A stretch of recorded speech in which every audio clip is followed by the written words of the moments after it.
Well, hello all. Happy Thanksgiving. I hope you guys are all looking forward to having a big feast tomorrow so you can lie around totally satiated with food and not do anything but watch football. Now, I don't know if that's the case. Not going to be the case for me. Now, I wanted to basically continue on what we were talking about in the last video, which was why you should run an RPG campaign for your friends. And the reason is sort of twofold. One, I got a lot of responses back from people. A lot I'm very used to hearing about, their opinions and how games go and why they do them the way they do, which I often disagree with. And I argue with my friends who DM and say, you don't need to do it this way, you could do it another way. And I saw that with a lot of people who basically were giving me messages and saying, hey, love your video, but this is what we do. And I'm thinking, that's great. Do whatever you want, whatever makes you happy. But the most interesting thing that got me to do this video was the other night I was having a conversation with one of my longtime gaming friends who was bemoaning the fact that his 5th edition D&D game, it wasn't going the way he wanted it. His players weren't as involved. They weren't as interested in his storyline. They didn't read all the handouts he gave them. He didn't follow through, and they weren't willing to, take the clues and advance forward. And he's going through it, and, I understand it. I've been there. I've heard that, obviously, from many, many other DMs. And, I'm being a good friend. I'm listening, thinking, okay, I understand. And, we're going down there. Well, when he kind of got to a point where he took a breath, I said, would you like my opinion? And, because surely, me, I don't want to give out my opinion to just anybody. I want people who want it. Oh, I guess that's not true. Pretend I didn't say that. And he goes, okay, yeah, I do.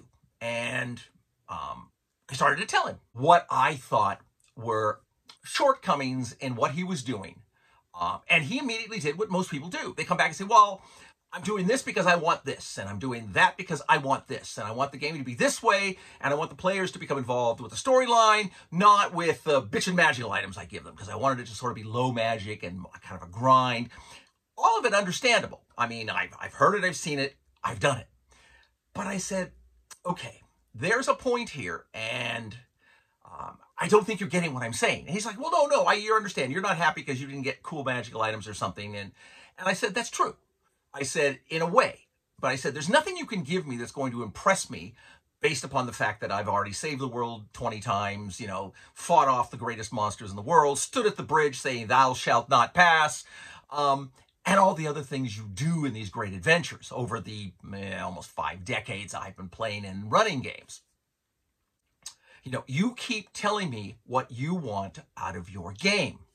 Well, I said, look, the most important thing to understand is that when you get together and you have a role-playing campaign, your friends come over to game with you.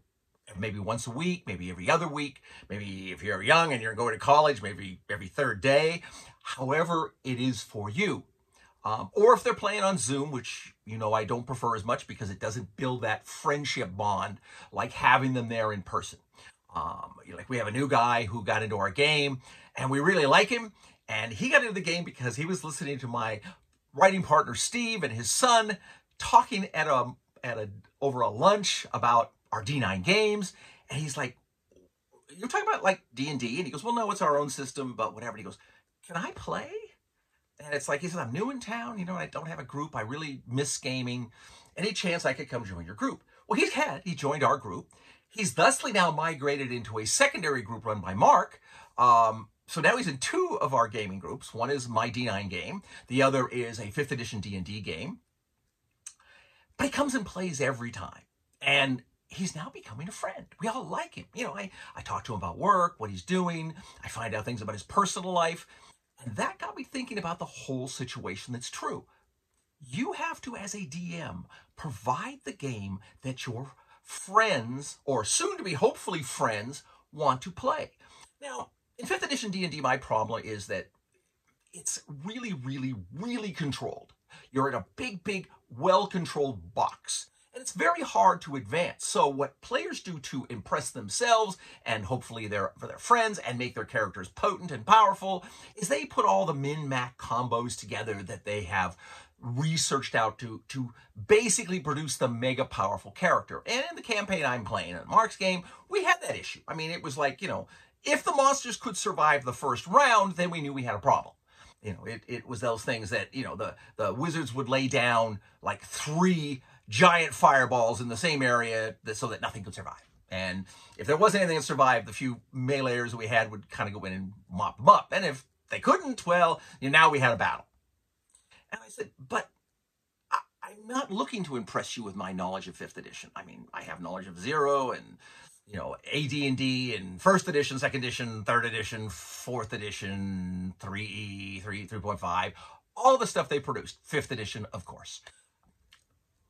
I don't care. I mean, what I care about is the excitement level of the game. Thusly why I started producing a game, because we wanted something where the characters seemed dynamic, where the players could sort of decide how their characters were going to evolve. The balance wasn't necessarily the issue. It was going to be the fact that you're going to design a character based upon the dramatic things you do in the game. And that's what we're going to do. And on top of that, we want it to be faster. So the players roll all the dice. They roll their attack dice, then they roll their defense dice. There are really no monster rolls. In fact, usually as I DM, I don't even have a set of dice. If I want a die roll, I ask one of the players, make me a die roll. 2d9, 3d9, whatever the thing is, advantage, disadvantaged roll, however I want it. And then from the result of that, we have some maybe role-playing modification in the game. But mostly, like I said, in the situation is I literally can just let the players go. It goes to their turn. Made 2 parries, attack the monster, hit him for 9 points. Boom.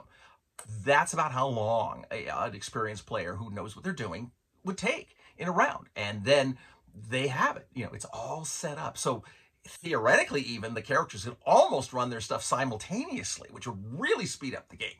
Though I think it might make it feel not as much like, a battle where you're fighting back and forth. So we haven't gotten to that point, but it's something that is a potential. The idea is we want everyone to be able to sort of sculpt the game. Wait, I'm talking about my game. Sorry. Let's get back to what's really important. I'm saying, look, the reason that people come in game with you, come in game with me, have done so for the almost 5 decades, is they have nothing better to do with their time at that moment.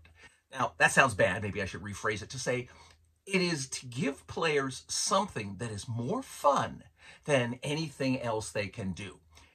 It's becoming harder and harder. I mean, I loved World of Warcraft. I liked all kinds of other computer games. We were playing City of Heroes.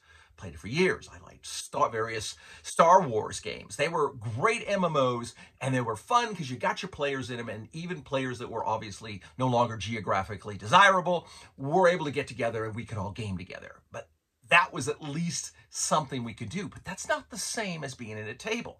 It's not the same as the level of excitement. It's surely not the same as making friends. But as I said, look, when you run a RPG, you need to sort of immediately think, okay, how am I going to do this? Well, I always tell people the easiest way is pick a character.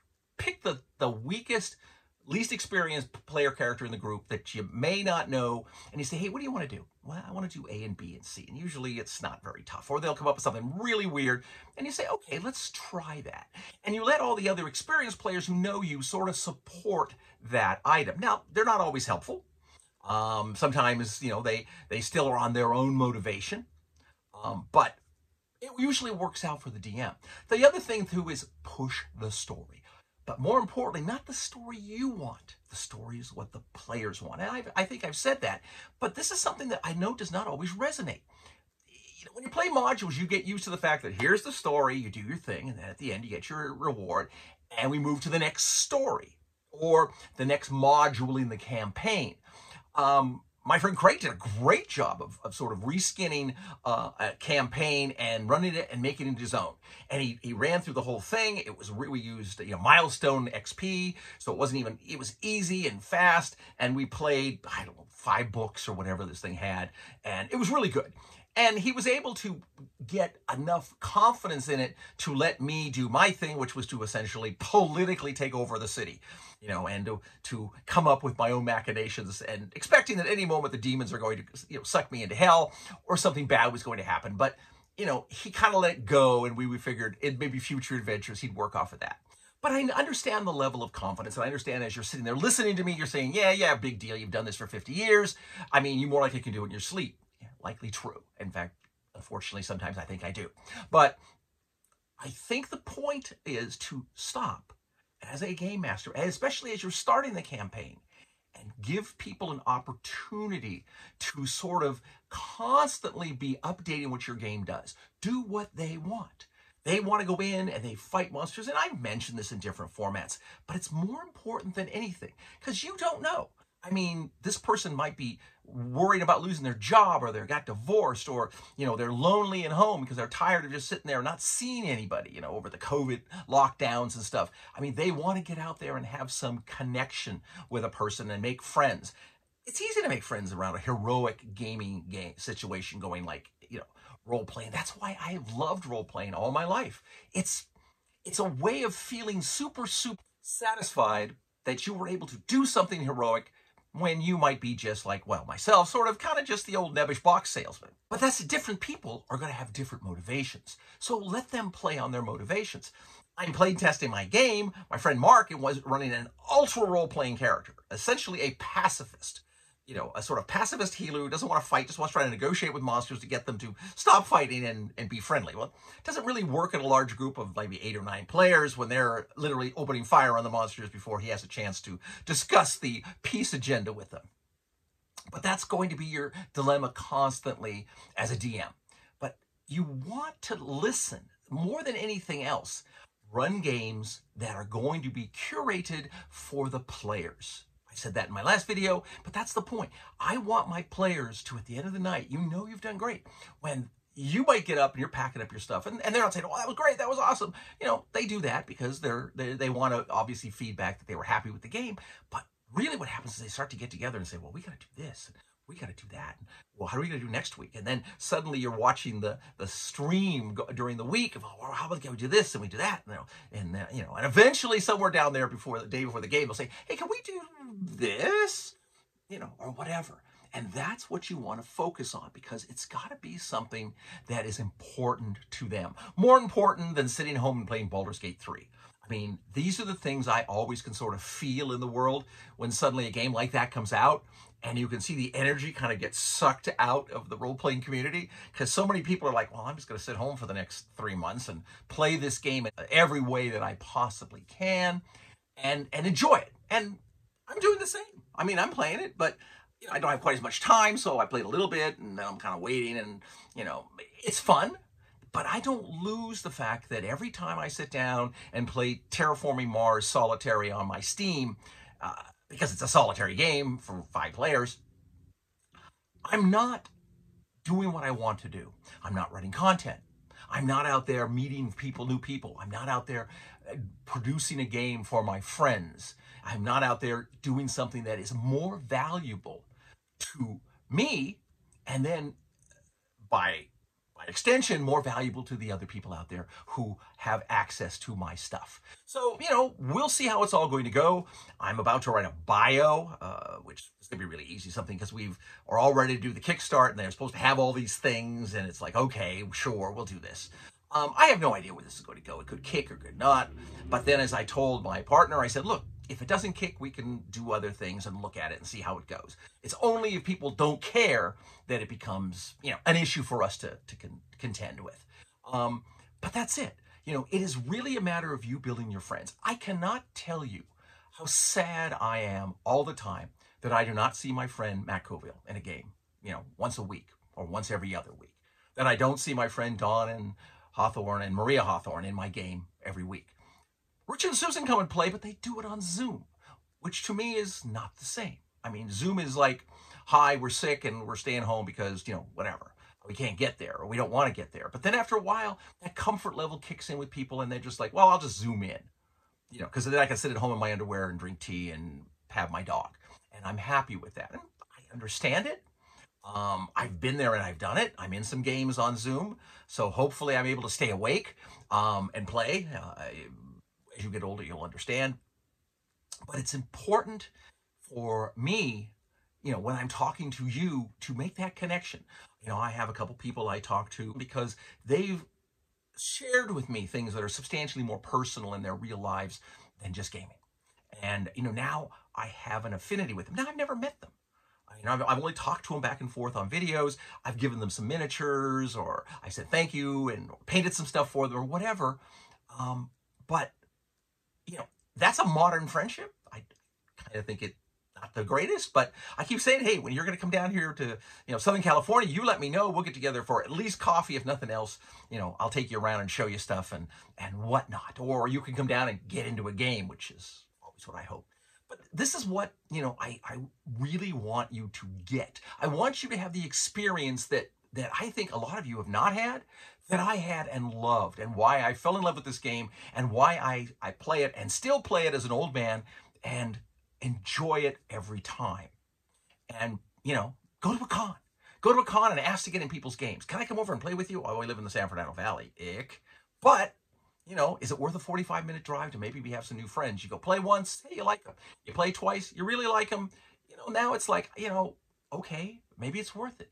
Maybe it's worth it. Hey, say, I'm going to come up early. Anybody want to go have dinner, talk about gaming? You want to meet together on a Saturday, paint miniatures, whatever you guys end up becoming into. And also forget about the fact that this is not a male-driven game.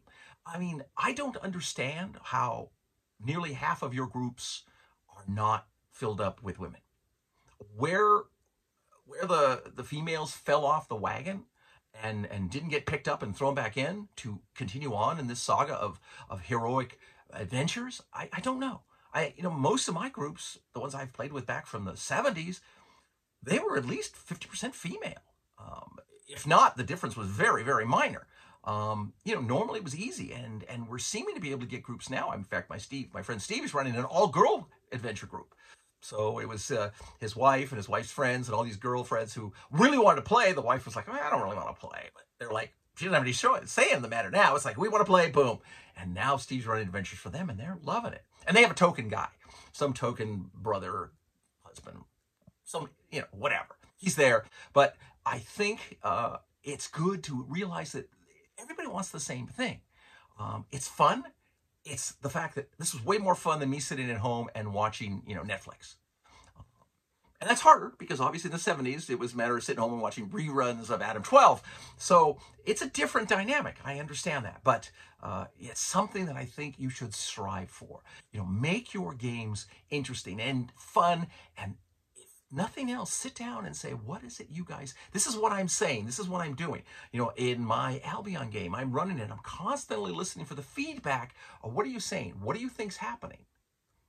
Because a lot of times it's like you'll get that deer in the headlights, because when you have a situation where you're not sure if these are the good guys or the bad guys, are the elves the good guys or the Fomorians the good guys?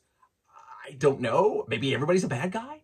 That's where the game comes, and that's where the players have to read into it and make decisions. And maybe they make the wrong decision, but maybe it's the right decision for them. And it's not up to you to channel them down an alley in a game and doing something they don't want to do. Let them open up and run with it. And if they run with it at some point, maybe they find out, hey, we're on the wrong path. We want to change and do whatever. That's the growth you want. That's real life. All you have to do is look at the world and see that there's dynamic shifts constantly going there, and there's lots of people with their own personal agendas who are looking to manipulate things to get it the way they want it to be. I mean, these are times that are stressful, and it's not new. I mean, I've seen it over decades, and obviously since I study history, I've read about it, over decades. So something to live with. But more importantly, I'll just reiterate again to bore you, is make sure you listen to your players, get them to sit down, and then actively try to find out things about them and become more than just the gaming buddies. Because sometimes they're going to fascinate you. I remember in the 70s, I had a Troxiest playing in my game. And I never, even knew who Troxy was until I went through it. This guy was it was fascinating. This is what you want. You want people that are different from you, not people that are the same as you. Because then, if they're just the same, whatever. But if you get different people in there, they bring a different dynamic to the game. I'm playing another game with a friend of mine, especially, and I came in character as my half-orc and sort of insulted her female wizard character. It's like, well, yeah, whatever. You get with this, you do that, and I know you're the wizard, so your job is to carry the torch. And she's like, what? And it's like, yeah, just get over there and carry the torch. We'll take care of the real work. And, I think at first she thought this was me, and then she didn't realize I was playing in character with the character. But anyway, that evolves. Finally to the end, she goes, well, wait, you were like picking on me and now you're trying to save my life. And it's like, you do know that's how it works. But it'll evolve. And the evolving is the fun part of the game. The letting the people realize, what you think you see may not be what you saw, or what you think you know may not be what you know, or you'll have to make the decision. You're going to have to make that decision of who is what and where and when and how you're going to interact with them and how that's going to affect the game. Sorry to get windy. I just, again, wanted to wish you all a good Thanksgiving. Go out there and have some great fun. Go to Thanksgiving in person with your family. At my age now, I don't have much family. So my wife and I are likely just to have a very much a solitary, go out and be the unwanted puppies and go out to dinner or something. Or I think we'll maybe go down to downtown Disney and walk around and have a lovely little dinner there and just, shop in the stores and look at the colored lights and, and go. And that'll be fun. We haven't done that in a few years since my mom passed away. So it'll be fun to do. And I'm kind of looking forward to it. So it'll be fun. But until we have a chance to talk again, bring it to heart. Tell me what you're doing, and we'll talk more in the future about different gamings. I will talk about more about my stuff, but I'm trying not to bore you on this video. Anyway, have a good one. Fight me, devils, fight, for I hate peace. And game on.